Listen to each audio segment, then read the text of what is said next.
సబ్టిలిటీ dies quick death అని perfectly describe చేయగల cinema Tribanadhari Barbarik on a paper mythological thriller లా అనిపించిన ఆన్ స్క్రీన్ మాత్రం ఒక లెక్చర్ లా అనిపిస్తుంది. ఈ రోజు మనం చూద్దాం ఈ సినిమాలో ఏం బాగుంది, ఏం బోర్ కొట్టించింది, చివరికి వర్త్ వాచింగా లేదా స్కిప్ చేయాలా అనేది. సినిమా స్టార్ట్ అయ్యేంత వరకు చాలా ప్రామిసింగ్ గా ఉంటుంది. ముఖ్యంగా డాక్టర్ శ్యామ్ కథూరోలో సత్యరాజ్ తన మనవరాలు నిధిని కాపాడుకునే ఒక తాతగారు, కానీ బ్యాక్గ్రౌండ్ లో అతని క్యారెక్టర్ ని మహాభారతలోని బార్బరిక్ తో కంపేర్ చేశారు.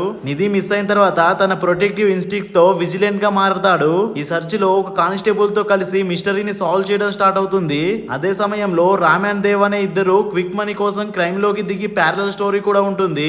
మొదటి 20 నిమిషాల వరకు ఇన్వెస్టిగేషన్ సీన్స్, టైమ్ స్టాంప్స్ తో పోలీస్ స్టేషన్ లో బీట్స్ బాగా సెట్ అవుతాయి. ఆడియన్స్ కి నిజంగా ఒక సాలిడ్ థ్రిల్లర్ చూడబోతున్నామేమో అనిపిస్తుంది. కానీ అక్కడే సినిమా బిగ్గెస్ట్ డౌన్ ఫాల్ మొదలవుతుంది.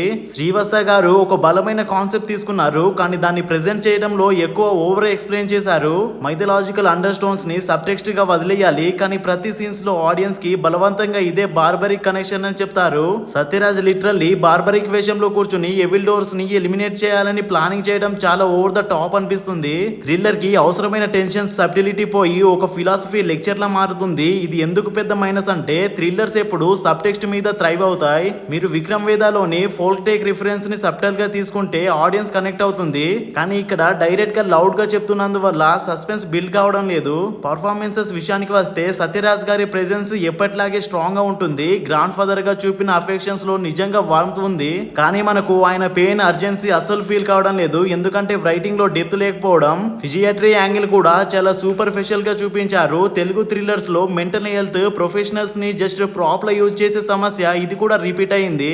Ram and Dev story lines theatrically interesting అయినా ఎగ్జిక్యూషన్స్ లో చాలా రష్ అయింది.